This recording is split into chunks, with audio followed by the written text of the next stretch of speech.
talk show is brought to you by Organissima, New York.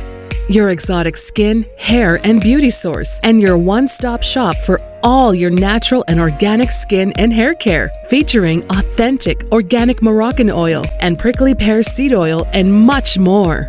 Bringing you only the best, straight from the source and proudly produced in the USA. So what are you waiting for? Shop today at www.organissima.com. Organissima, New York. Your beauty is our duty. You are listening to Let's Talk About It with your show host, the celebrity doc, Dr. Cheryl Bryant Bruce.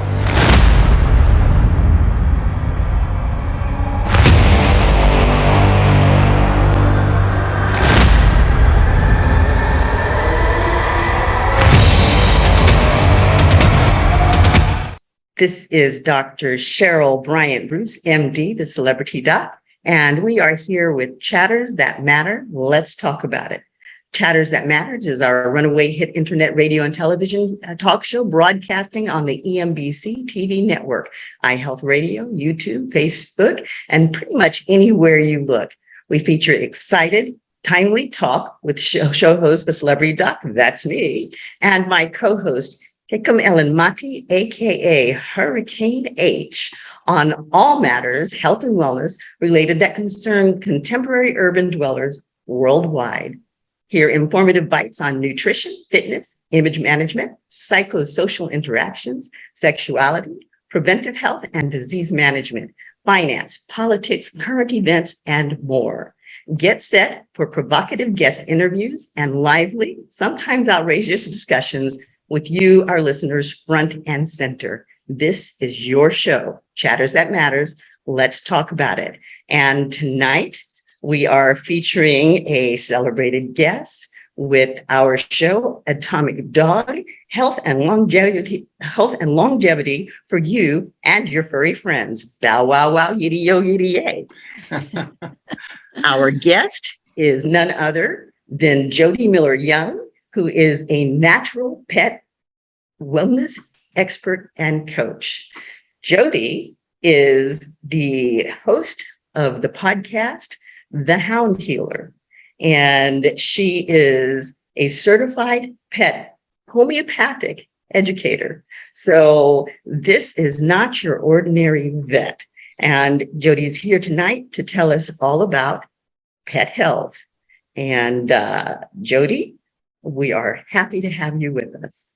Oh, thank you so much, Dr. Cheryl and Hurricane H. I really appreciate being here.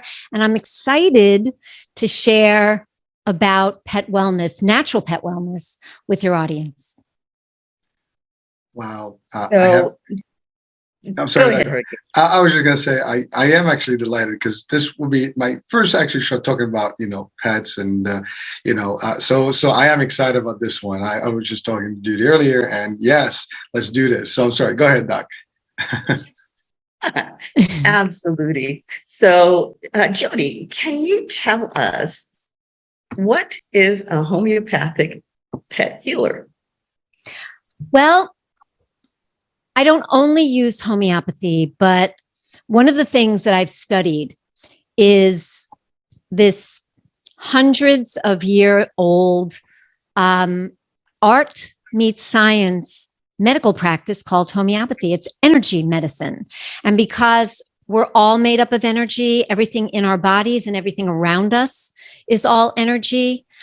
This medicine, when you match it correctly with the symptoms of that individual person or individual animal, will one by one make those symptoms disappear. It's almost like magic, but it's not magic. It literally is the sort of resonating of energy between the remedy and the body. So that's one of the things that I teach pet parents, the basics of it, so they could do it at home, especially for acute situations more than chronic, because chronic is more complicated. Right. But I also work with other modalities. I work with frequency healing. Nutrition is the foundation of the house. So I teach my pet parents about what good nutrition looks like for their animal and why. And there are certain things that I've learned over the years that help mitigate the world that we live in, which has a lot of toxicity, and it affects us, and it also affects our fur babies. So I help pet parents learn about how to mitigate that and how to avoid additional toxicity. Right. And these things are essential for the longevity of our pets. Exactly. Now, I know that Hurricane had some burning questions that he had about pets. So I'm going to let him get his questions out before I direct this, because I want to make sure H. I want to make sure he gets those questions answered. 'Cause Absolutely, he's been holding them go. since last week. Okay. Well, so I have to say, I mean, pets, it's a topic that is almost neglected in a lot of discussions, and that's why I was excited about today. And really, the first thing, like you and I were just having this discussion about how I had pets when I was a kid, and eventually, as I grew up, I lost a couple of them, and then I decided never to have pets again because it was just responsibility and the importance of having our friends, our furry friends, as we refer to them. There is a bond that happens, right?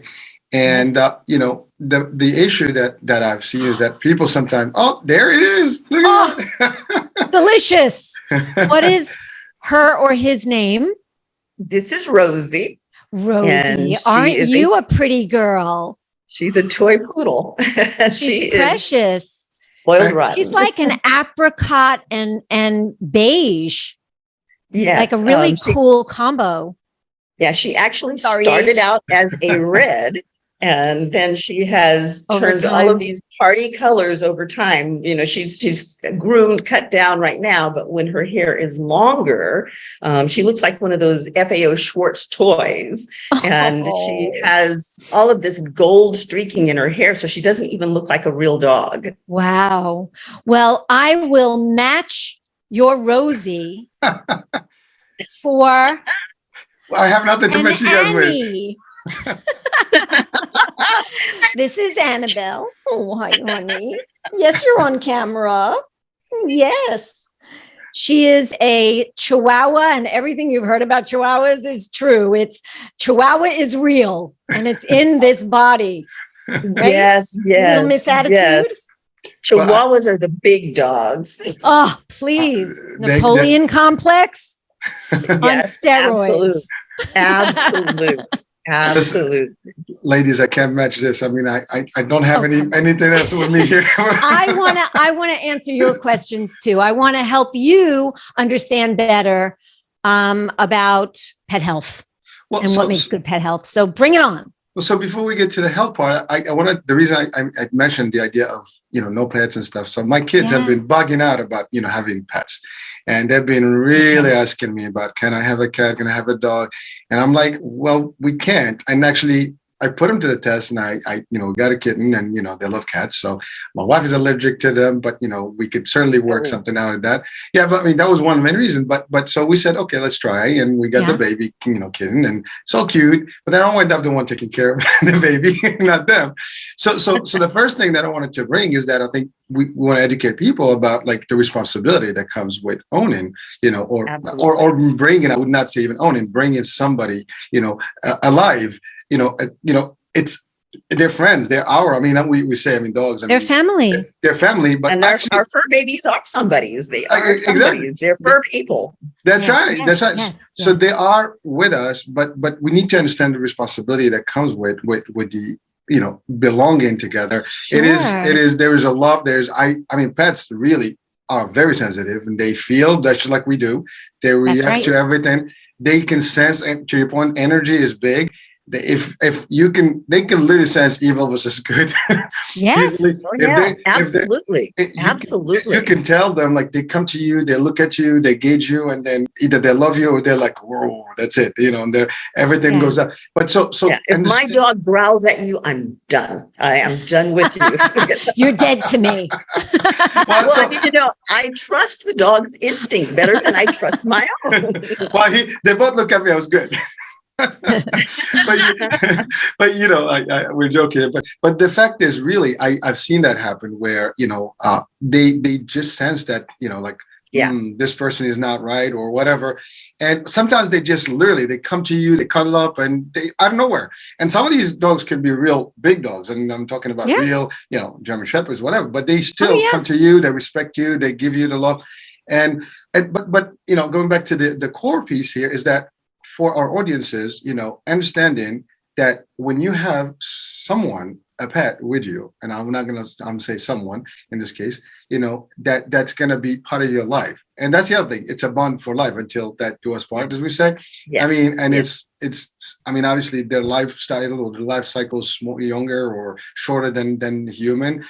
So sometimes, you go through one or two, family members, and it's very difficult. And so I was trying to explain to my kids that, this is not just about having a pet. This is having a member of family that you're going to have to take care of medically. And we're going to talk about that. Also, just a relationship. You need to take care of them. You got to take them out. You're going to, play with them. I have a great friend who actually adopted this gorgeous German Shepherd. And now I think is a hybrid, but he's big dude right now. It's big. It's a big dog but lovely. But he is part of the family. He grew up with his child, and now he travels. It is difficult to leave him behind a week, 2 weeks. I mean, the sensitivity level is high. I mean, he really feels upset. I mean, the dog is named Lord, so hey, Lord. He gets upset because he was neglected or left, not neglected, but left, in a camp, which is fine. It's a vacation home for a week, but it's not the same as being with family. So again, that was the first thing I wanted to discuss, is just the relationship and the importance of understanding what it means to have that in your coaching world and how you present this to people, because that's important. The first piece of it, and then obviously the rest of it is nutrition and health and everything else that comes. We can unpack all of that. Yes, sure. Please. Well, for the first piece, safe, Jody, to say that the biggest portion of health for a pet and for a pet parent is that relationship. The relationship fuels everything else. Most of the pet parents who come to me and hire me or take my course, they're already very emotionally attached to their animals, and they're coming to me because they want to do the best they can for them. So to just kind of dial back a little bit in terms of what you were talking about, H, is science has shown us through actual experiments of training dogs to go through MRI machines and test their emotions when an owner comes in, a stranger comes in, various scenarios over time, has shown us that they feel what we feel. They feel what we feel. Now, pet parents knew that already. We know this. You know this. You were a pet parent when you were growing up. So it's nothing new, but now it's science. So given that, there are certain key elements that need to be a part of taking good care of your animal. One is that animal needs to get the love every day that they emotionally need as sentient beings like us, right? So you need to be careful in the way that you discipline animals. It needs to be done with love and with structure and with continuity. They need the right nutrition. And if that means doing research, talking to people who know more than you, what you feed them is critical, because nutrition is the foundation of the house. And if the house is not built on a strong foundation, it's going to collapse under the weight of everything else in the world that we live in. Now, let's talk about that point right there, because a lot of pet owners overlove their pet. And they think that they're giving the pet treats and they're sharing their hot dog and their junk with the pet, or they're feeding them highly seasoned table foods. Can you tell us why that's not good for the pet? And as much as you love your pet, how that's not showing love, but that's actually doing harm? Well, they presumably know that junk food and highly seasoned food is bad for them. And for the same reasons, it's bad for their animal. And their animals' systems are not used to this kind of poison on a regular basis. And just like with people, if you eat McDonald's all the time, which by the way is kind of like what feeding kibble is, it's like feeding McDonald's every meal. What's going to happen to you over time is you're going to get sick. Symptoms are going to pop up. And depending on how you handle those symptoms, they can turn into eventually disease. So having your animal on a diet that is living food, fresh living food. So I believe that a raw diet is the healthiest diet for our animals. Why? Because the living enzymes that are retained in raw food that are not cooked out by heat, and with kibble, it's a very, very high heat, the same with wet food, and less so, but also with dehydrated food. There is no heat and freeze dried. So that's another option. Again, not as good as raw. And even with cooking, home cooking, unless you're searing very lightly, you're cooking out those raw enzymes, killing them. Those raw enzymes are responsible for getting those nutrients through the small intestine and into the body of your animal so that they can use them for energy for all parts of their body. And it is such an important function. So what you choose to feed is critical. So that junk food, that seasoned food, other things sometimes that pet parents don't educate themselves on that are actually toxic to dogs, onions, chocolate. The darker the chocolate, the more toxic. Raisins, grapes. You need to educate yourselves. It's very, very important. So it's interesting that you said that, because another thing that comes from feeding this junk food or feeding a, high carb diet is they gain weight. And there are a lot, just like with people, especially in this country, same with pets. Doggy diabetes. Pet obesity. Mm-hmm. And just like with people, it is very, very hard on their internal organs. Their heart has to work so much harder. Their kidneys and liver have to process so much more because of what they're putting in.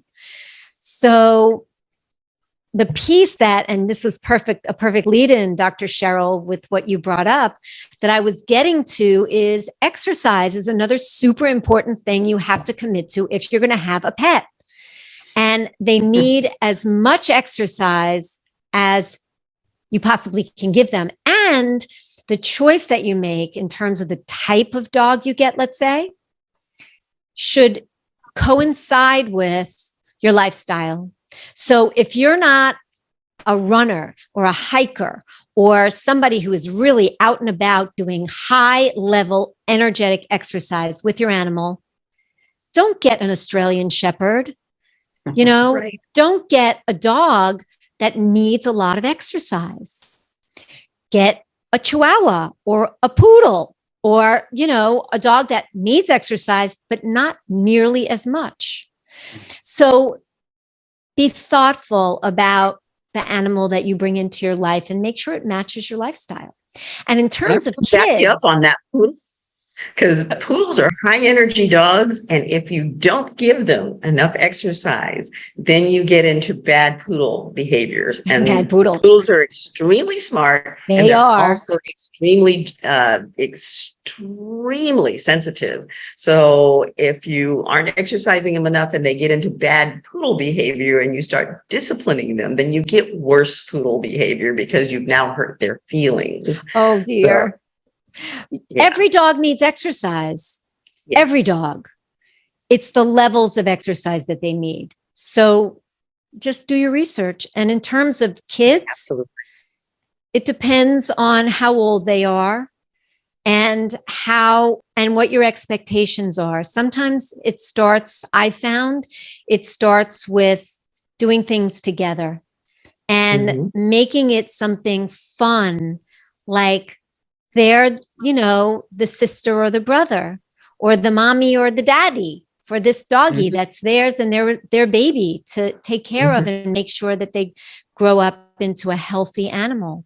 So sometimes that helps in terms of how you introduce and the excitement around getting involved.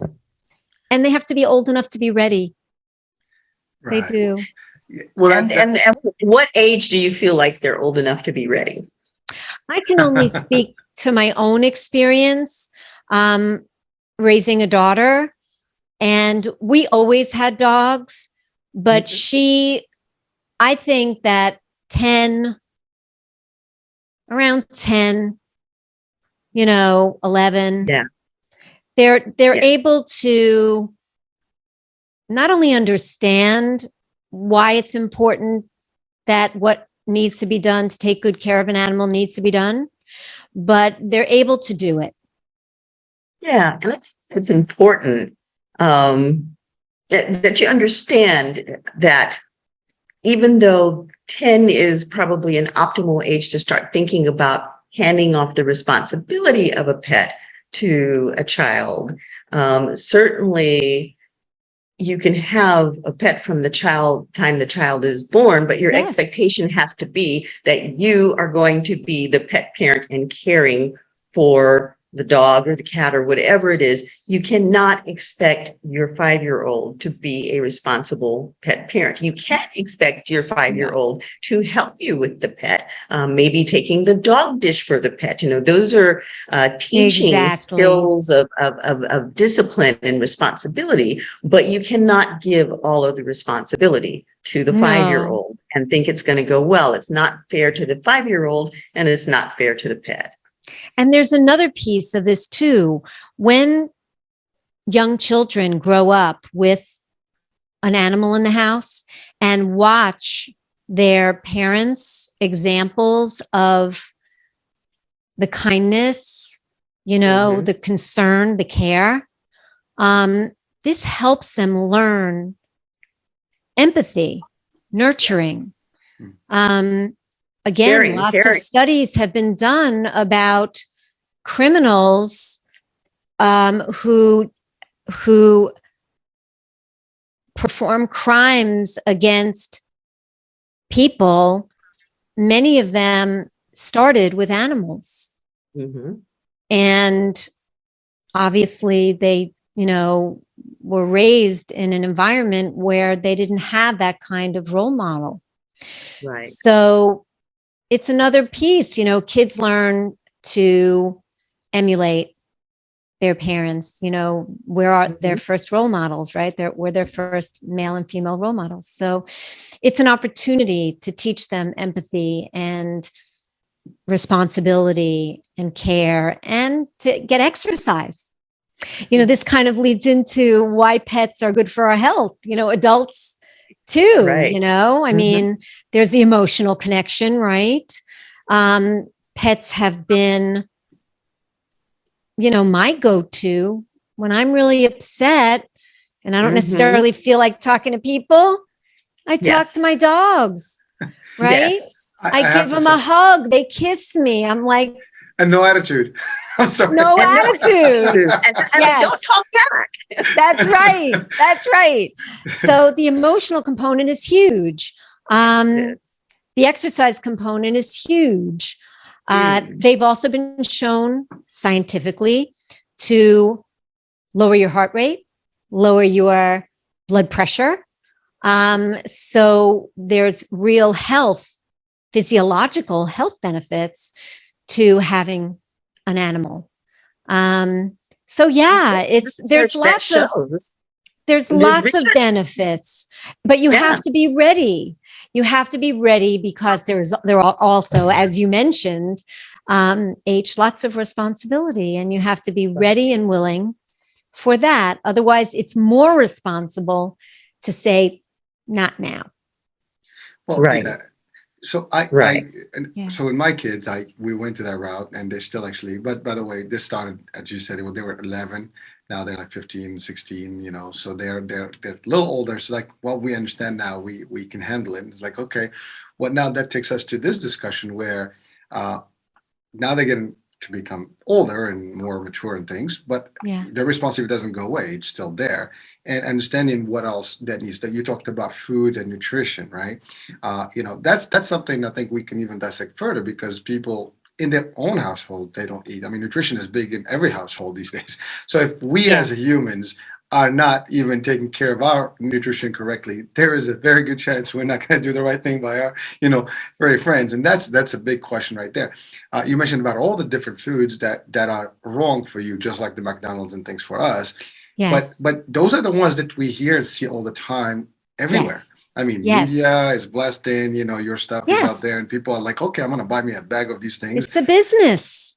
It is a Right. business. And there are a lot of pet parents who want to do the right thing, but they just don't know better. They just don't know better. Kibble is on the bottom of the food vitality pyramid, Wow. followed by wet food, canned food, because again, high heat exposure. And also the kinds of things, I mean, I'm not going to go into all the details here because it's really nauseating that they put in dry food to make it like crack for dogs. Food enhancers like putrescine, which comes from like decaying animals. There have been things found by undercover agents in the production facilities that make their way into this food. And it's not only dry food, it just happens more often in kibble. Right. Like euthanized animals. There have been cases that are still pending where animals have become extremely sick or died because they ate canned food that had the drug that is used to euthanize animals in the food, because euthanized dead animals were in that food. That's terrible. And the reason why the FDA can get away with this is because pet food is not considered food. It's considered feed. And the rules and regulations around feed are way different than human grade food.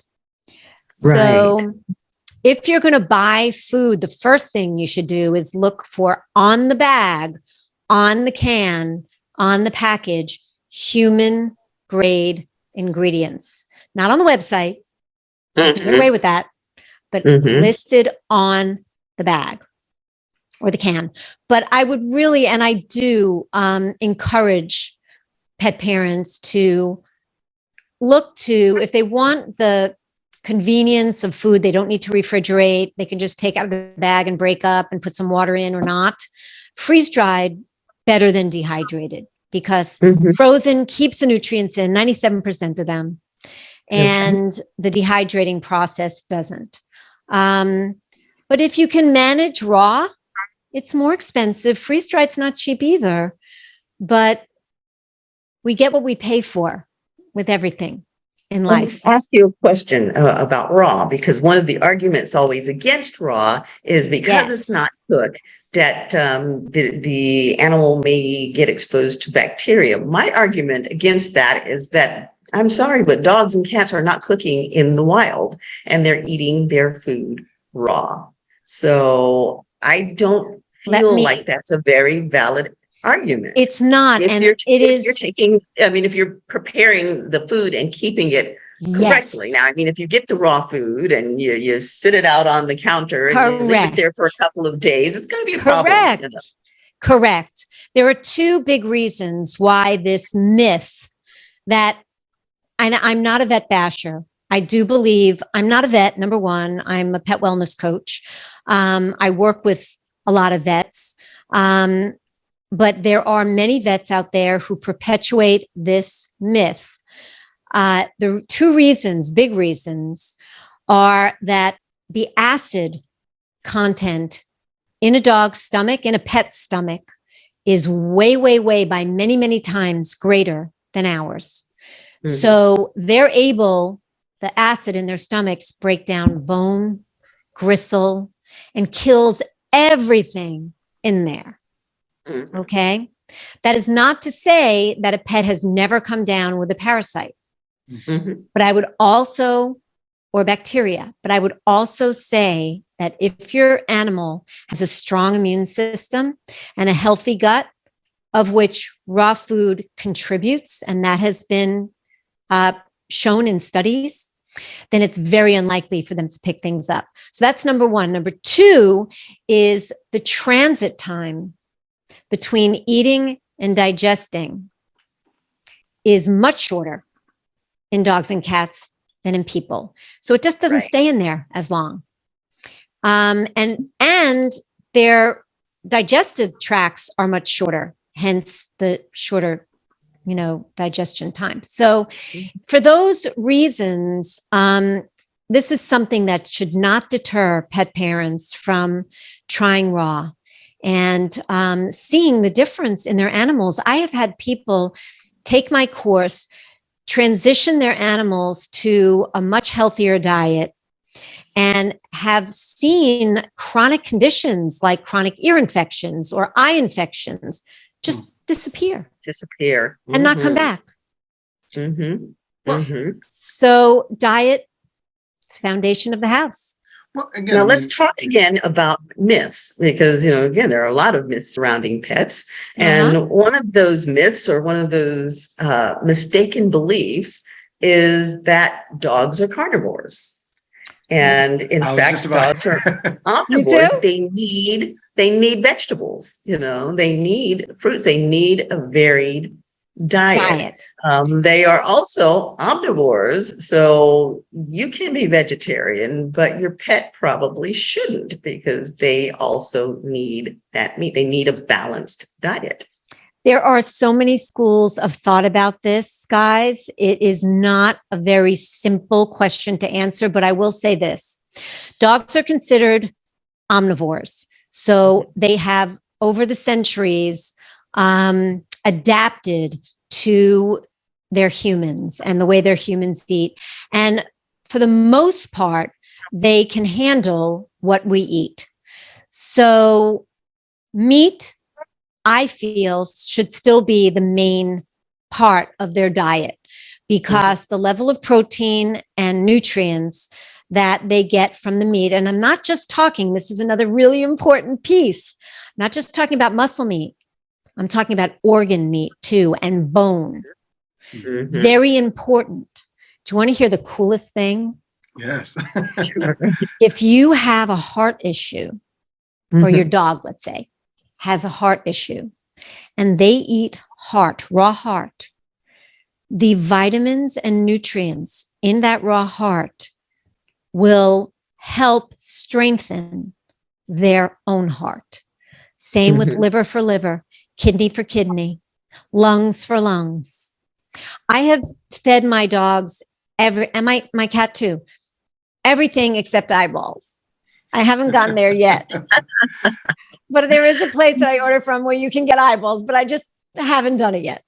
But it's very, very important. So organ meats, bone, raw meaty bones are something dogs love, and it's great for their teeth. My Annie, she's the most ferocious of the bunch. To see her go at her raw meaty bone, don't you get near her until she's done. Right. Don't. So it's definitely a Chihuahua thing.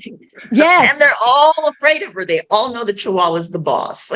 Absolutely. So it's a great way to get them wonderful vitamins and minerals in these raw meaty bones. And you get the ones that are appropriate for your animal. You're not going to give a 60 or 70 pound dog a small marrow bone, because they could choke on it. And you're not going to give a Chihuahua a huge elk bone, because it's not manageable. So not only does it give them these vitamins and minerals, but it also helps naturally brush their teeth and stimulate their gums. Critical. Helps get that tartar off of their teeth, right? So because a healthy mouth, same with people, right, it contributes to a healthy body. If you have bad teeth and diseased gums, gingivitis and all that stuff, that's a precursor to heart disease, kidney disease, etc. In both And the humans third and thing, pets. same with pets. And the third thing that raw meaty bones do is something that Dr. Jeff Feynman, who is a holistic vet, that is one of my mentors, I think coined, called the happiness protocol, which is, it's scientifically proven that the more you do of the things your animal, that individual animal loves, the healthier they're going to be, because the release of endorphins when they're doing something very happy, it strengthens their immune system. A stronger immune system helps fight off disease and keeps their body stronger and more stable. So the raw meaty bones, there aren't many dogs who don't love them once they get used to them, if they don't take to them immediately. It's the happiness protocol as well. So it covers a lot of ground. So yes, meat for me should be the main focus, but I feed my dogs an assortment of different colored vegetables. I make it a little bit easier for myself because I'm so busy. So I'll buy organic frozen vegetables and I'll steam them. It's just a little quicker than chopping, and but all those vitamins are in there. And I make sure that, they get a balance. They get a balance. And also fruits. Fruits are great for them too. The berries are great. I didn't realize until a little while ago that squash is a fruit. Avocado is a fruit. Yes. So Tomatoes all of are this, tomatoes. All of these things are great for them as well. So I mix it up with my guys. And I think that that's wise for pet parents to think about. Well, just listening to you right now, I mean, it sounds that actually the diet that they need is a lot easier and cheaper probably than the food that they would buy in those definitely bags. cheaper. I mean, it's Definitely healthier, cheaper. it's more affordable, more accessible because it's available to us as well. And so it's Correct. much easier to do that. And it's more Correct. natural and readily, and to your point, it's already studied. And your dog proven. likes it better. Oh, Exactly. yes. Oh, they run to the dinner bowl. And this is my Sophie, who's around here somewhere, was a very, very picky eater. I used to sit when she was like a puppy and 1 or 2 by her bowl during mealtime, just fretting like, an upset mommy. Why won't you eat? Let me feed you something else. Let me try this. Let me hand feed you. I mean, it drove me nuts. She now runs to the bowl. And part of that is homeopathy. It literally changed that, as well as other things about Sophie. And part of it is the food that she's eating. But there's another piece that's very important for pet parents to know. And it's because of the world that we've created, which is a pretty toxic environment, unfortunately. And it's in the air we breathe, it's in the water we drink, it's in the food we eat, it's in the rain that falls, it's in the soil. So whatever we're eating, even like for me, when I live in Austin now, when I moved to Texas, I researched a couple of ranches that are not using antibiotics and hormones. They're not using pesticides and herbicides, but those animals are still grazing on grass that's rained on, growing out of soil that's all toxic. And that toxicity resides and stays in their muscle meat. And every time they eat, it just compounds. And then it goes into us and our pets. So how do we mitigate this? Because that's one thing, is diet. Then could be cleaning products in your home, could be air, the grass they walk on. Was it sprayed last week and you didn't know? There's a host of things. So I was fortunate enough to learn about a scientist. His name is Dr. Max Champy, who, along with his colleague, Phil Catalano, were part of a think tank in probably about 10, 12 years ago, probably 12 years ago, for a company. And they were looking into something called Carbon 60. I'm guaranteeing most of your pet parents listening to this, most of the people listening to this have never heard of Carbon 60. What Max and Phil discovered as research scientists is that it retains some extremely powerful antioxidant qualities. They found that this relatively new molecule of carbon, discovered in the mid-'80s by 3 scientists who won a Nobel Prize for it in the mid-'90s, that it is the most powerful antioxidant on the planet, 172 to 270 times stronger than vitamin C and vitamin E. And they also found, through a board certified 30 plus year toxicologist who researched it for a couple of years, that there's no toxicity level for people or pets. So 10 years ago, Max used it on his 88-year-old mother and himself. She had Alzheimer's. Within 3 months, she got her driver's license. Within 5 months, she retook it with no glasses. She's needed glasses for her driving test since she's 42. Wow. And passed, and he bought her a little smart car, and she was tooling around Denver. Another colleague of his, Dr. Loretta Ivory, she has macular degeneration. She needed to get those shots in her eyes. Because of C60, she no longer needed the shots. She regained some, not all, but some of her vision. Her young dog had lipomas, which are fatty tumors. They're not malignant. With taking the C60, that went away. Max's dog, he cured of heart disease with the C60. There are many, many stories of pets and people whose bodies, once they were freed of some of these free radicals, which we also call oxidative stress, were able to do with what they're designed to do. Our bodies are designed to heal, but we always get in its way by what we feed it, by not mitigating stress, by not mitigating the toxicity in the environment, et cetera, and so forth. C60 is a wonderful supplement for people and pets. And I sent you guys links for people to check it out for themselves, their families, their kids, and their animals. About that. It is a wonderful, wonderful supplement. I take it. All my guys take it. Yeah. And then in terms of our pets, because the gut, and this is for people too, 90% of what I teach for pet parents applies to them as well, to people. Right. The gut is the center of wellness, and the gut and the brain are connected by something called the vagus nerve. It's like the hotline. They communicate all day long on the hotline. And when there's something wrong in the gut, there's an imbalance, there's an overgrowth of a bad bacteria, et cetera, because of the food. And kibble does this. Dry food has promoted the gut microbiome to be unbalanced.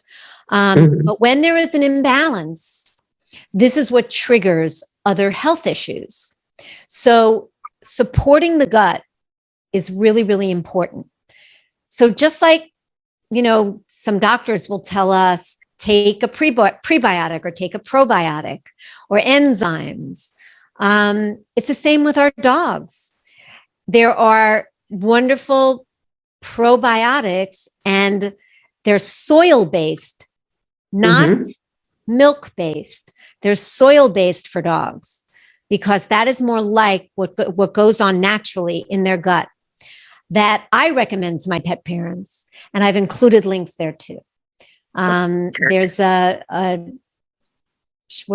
she's a homeopathic expert for pets and people, and she's just incredible. Her name is Julianne Lee, and she created a product line years ago called Adored Beast, and it is so pristine and beautiful.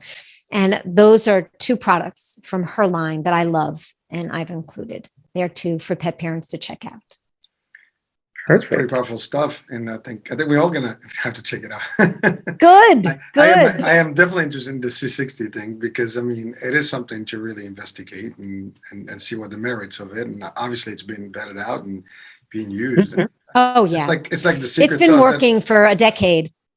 yeah, but you would wonder why nobody's talking about it as much because it's not the obvious choice, right? Yes. And not all C60 is created equal. Max's C60 is proprietary. First of all, he's the guy who discovered the health benefits of it, right? Mhm. So even the company that probably sells the most C60 was someone who worked for Max and Mhm.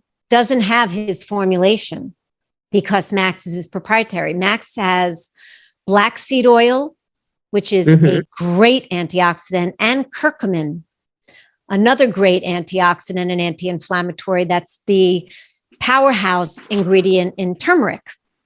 Mhm. So, yeah, so for people and for pets, it's not all created equal. So that's why I love his stuff, because I know he's got really high standards and I know he's got the only formulation that has all these other things in it. So, Right. yeah. Perfect.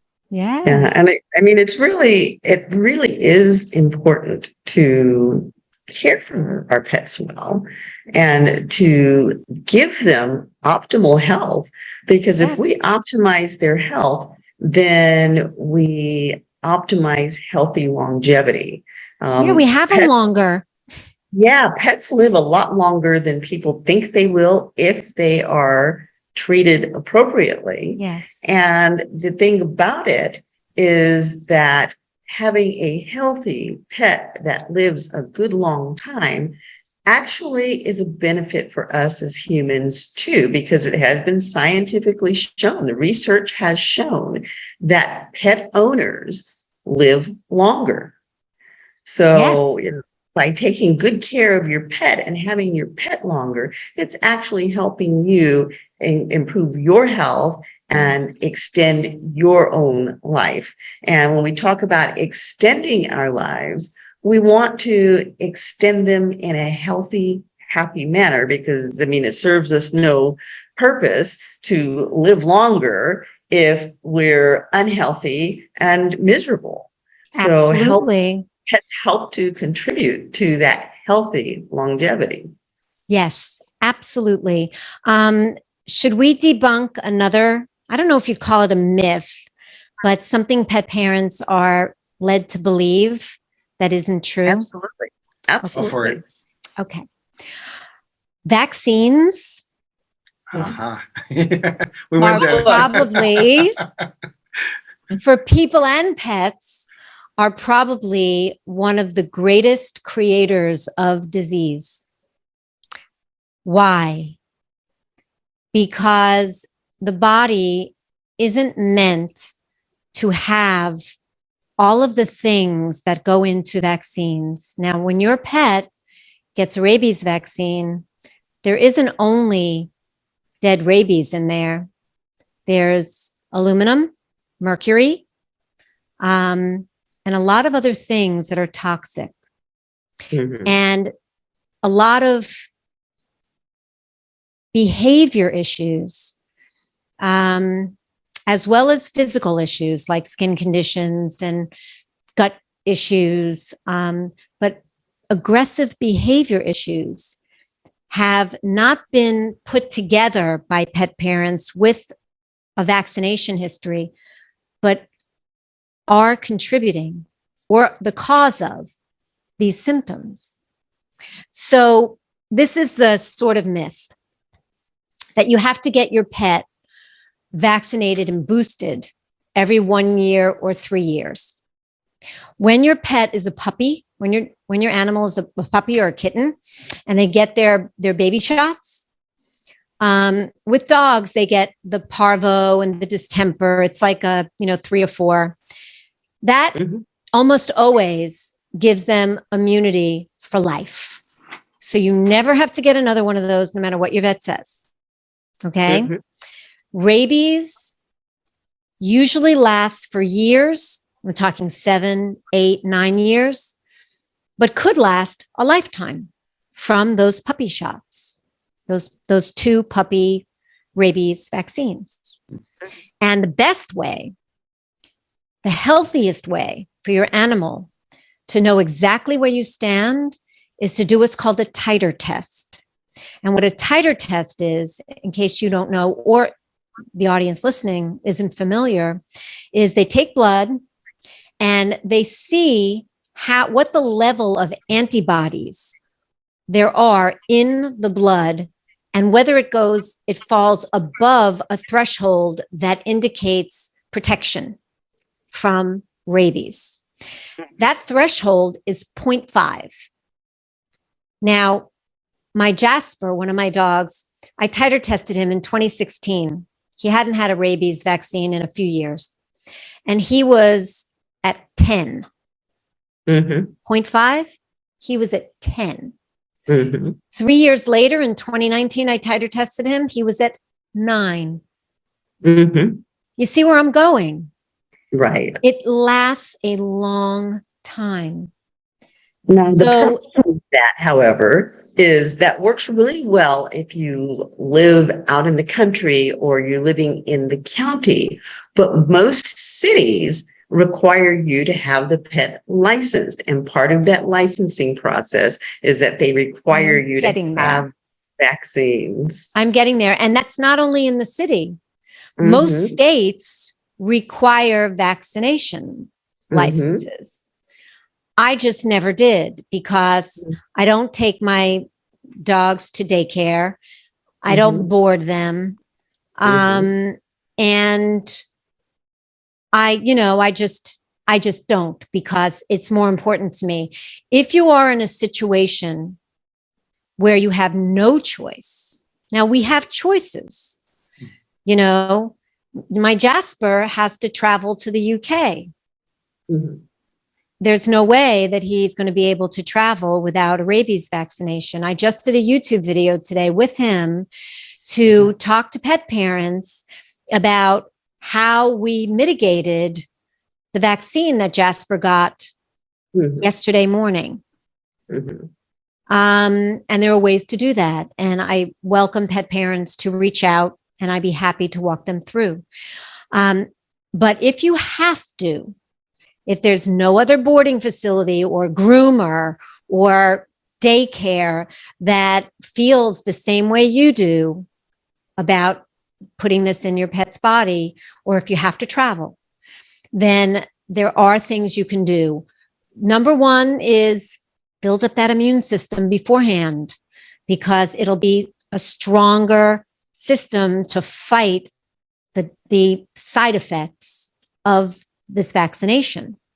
Mhm. Number two, you can give them something called a rabies tautode. And I don't know if we have the time to go into rabies tautodes, but it's a homeopathically prepared rabies, part of a rabies vaccine. And there are instructions about how to give it, and it mitigates some of that fallout, which is what I did for Jazz. Mhm. And then never vaccinate if your pet is unwell or just under the weather, Right. because Mhm. their immune systems are already weakened and already trying to battle whatever they're going through. Don't put them through more than that. But for people that don't have to, they do have the choice to not, don't. Don't, Mhm. because the fallout of it is far greater than the protection that they tell you you're getting, which your pet probably already has. Mhm. That's vaccines. We talked about toxins. We talked about nutrition. We talked about learning a complementary form of healing modality so that you have a good tool in your toolkit and Mhm. know what you can do from home and when you have to go to the vet. And we talked about the responsibilities about having a pet and what's so important for that pet to thrive. We covered a lot of ground, guys. We did. We did very, very well. We absolutely did. We did. One tip for pet parents too about when they need to go to the vet versus when they can treat from home if they know what to do. It's something called beam. If their beam is good, like a beam of light, then they can treat at home. And what beam stands for is behavior, energy, appetite, and mood.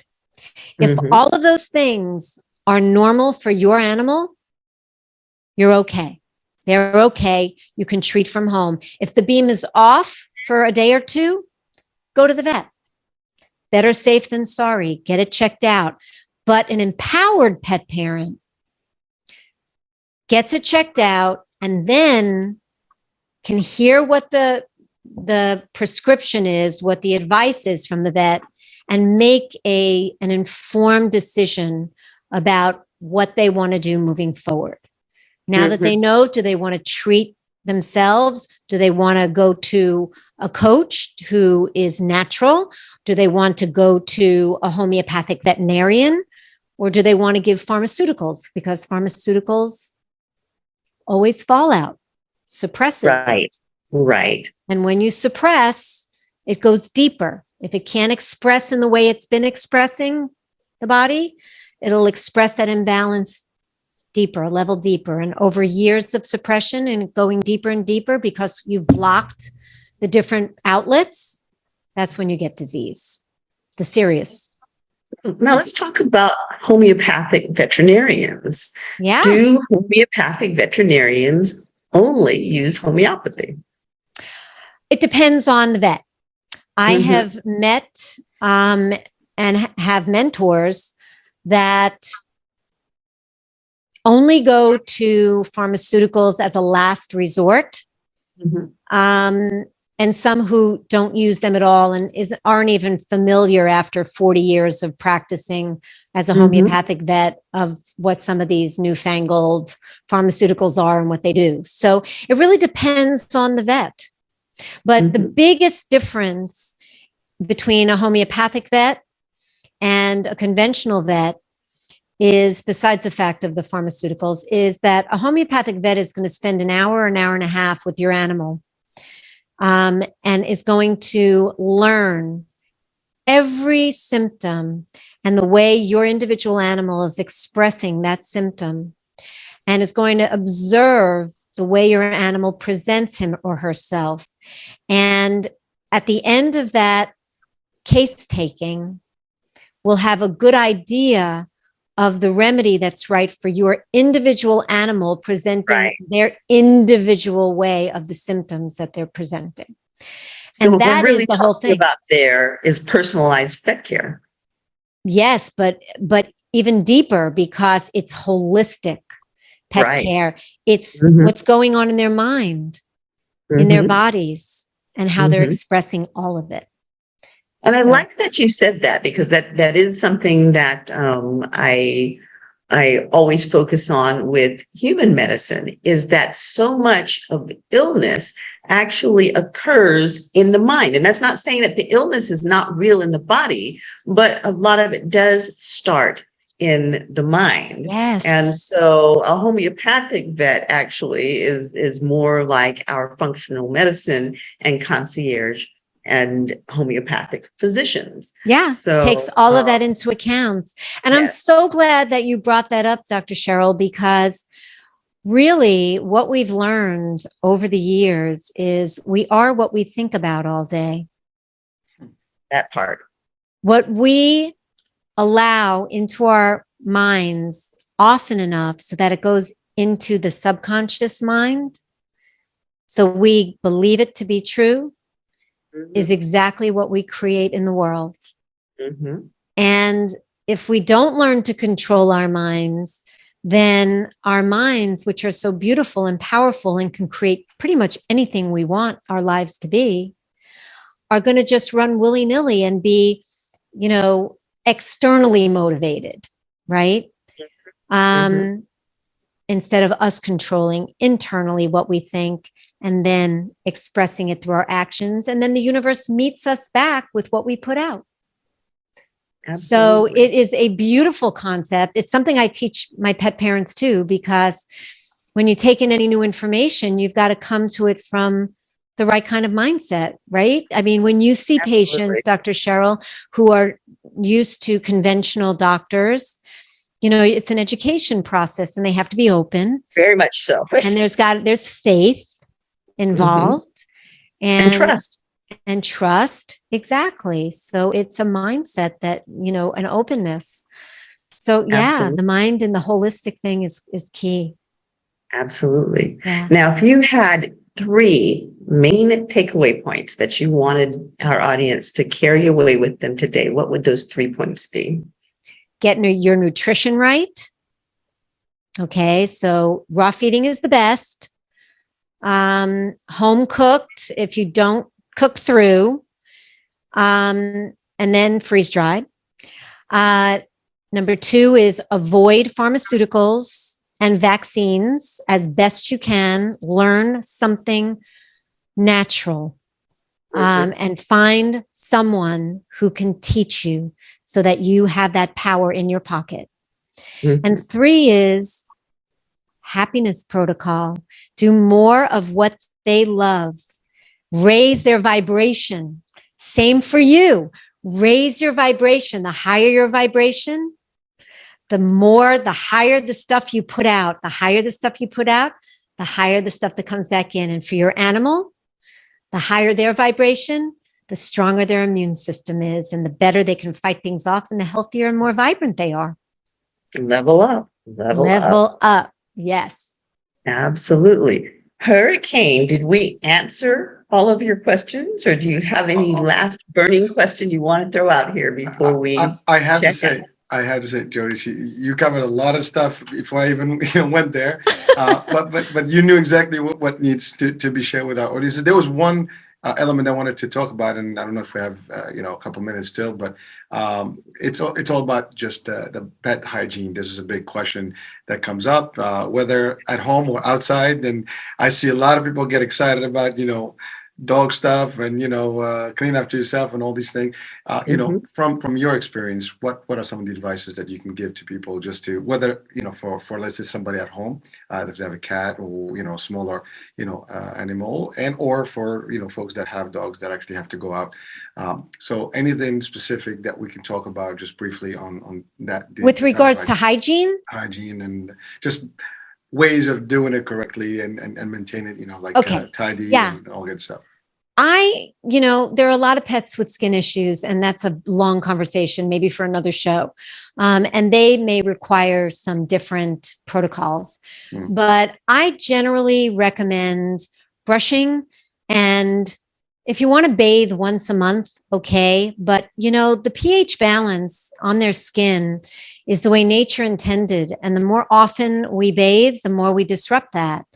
When you do bathe, I recommend a very simple, limited ingredient, natural shampoo. I love this aloe shampoo by Four Legger. It's a number 4 and then Legger, Legger, because there ain't nothing in it but aloe. And, it's so pure that it's very easy to wash off. So I like that because one of my dogs has sensitive skin. So I wouldn't bathe often. And when you do bathe, I'd make sure that it was a shampoo that didn't have chemicals, that didn't have fragrance, that was as simple ingredients and natural as you can possibly find. That's for our dogs. Well, the cat's a little different. Kitty cats, my Suki, she grooms herself.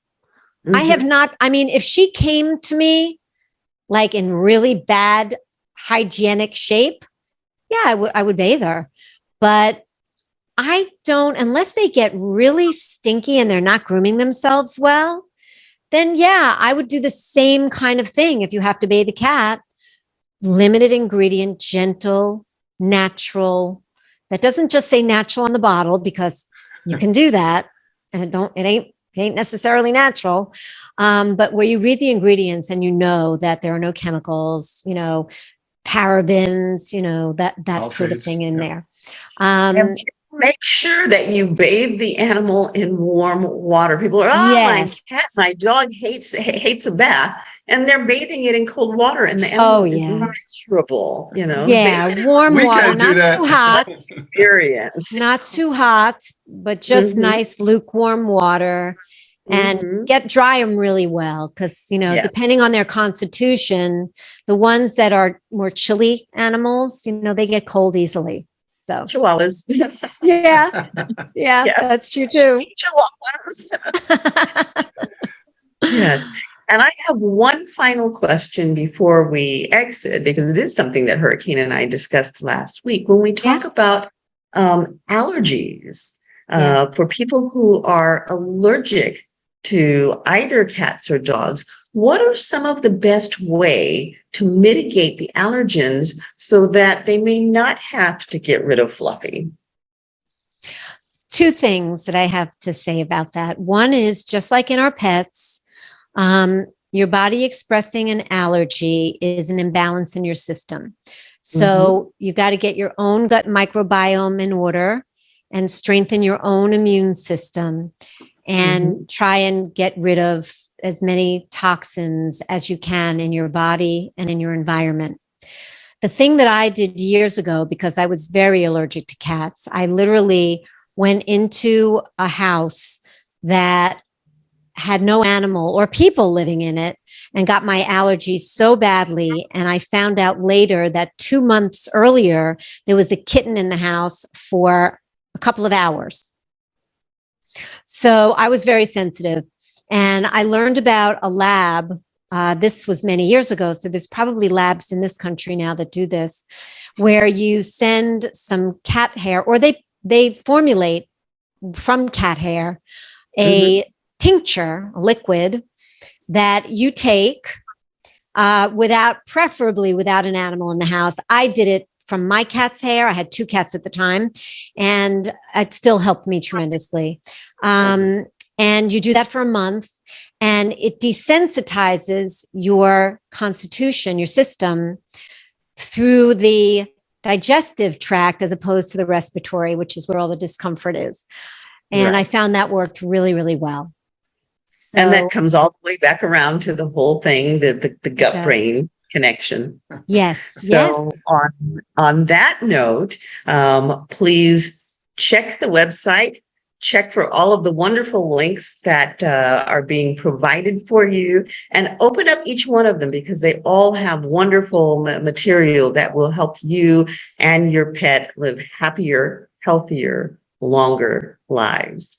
So, Jody, thank you so much for coming and joining us. And we hope to have you again soon, because I know that there's just a whole lot of stuff that we can unwrap when it comes to pet health and homeopathy. And it's an area that so few people really know about or understand. So we definitely want to bring you back and increase that education for all of us. So, thank you for your you time. both so much.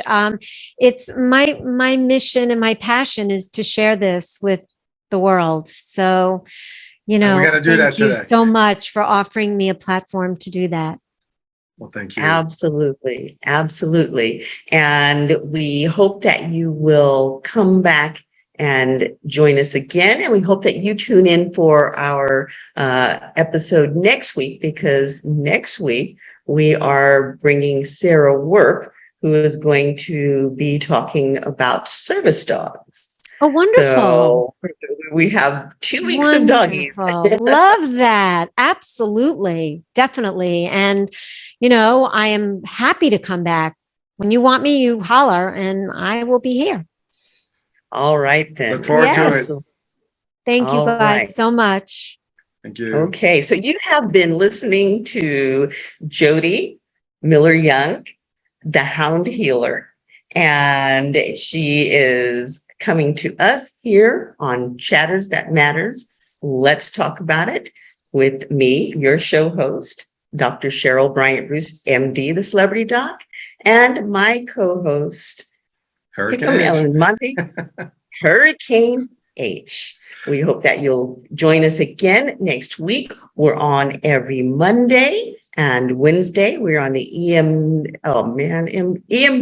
TV network. And if you just click onto the network, you'll find that there are lots of wonderful shows on the network. And these shows air on Monday and Wednesday, but they do repeat. So if you missed an episode, you can always go back, or even if you didn't miss it, if you had an episode that was chock full of good information like this one, you can always go back and watch it again. Not only are we on I can't get this tonight, EMC TV, we are also on the radio network, and that is iHealth Radio. And you can find us on Spotify and a whole number of other places. Hurricane, you tell them where we can be found, because we're everywhere. So all the podcast platforms, and actually we're going to be soon on some additional ones such as Pandora, and so even iHeartRadio, we're on it. We're pretty much everywhere on the podcast, Vimeo, YouTube. I mean, the show is just there. I mean, you want it, you watch it, you can watch it 10,000 times. It's always going to be available. The radio, I mean, iHeartRadio, you can download the app and have it on your phone and just kind of play it over and over. So that's always available. There's also the website, and the shows that they're recurring on Stream TV, and there's 3 channels there, so you can just pick any channel and these shows just recur. So it's all over Facebook, Instagram, the social media, Tumblr. I mean, I can just go on and on. So it's everywhere that you can hear it or see it. So make it happen. Right. Just the information is out there, and it's also worldwide. So hey, everyone around the world, please, chime in, learn, and it's good stuff here. So, and please subscribe and like, and by all means, give us your comments. If you have a show that you'd like to hear us do, and I mean anything on health, shoot it out there for us, and we will find a way to do that show. This is your show. So, make sure you subscribe, like, and comment. Thank you for joining us, and be sure to come back again. Chatters That Matters. Let's talk about it.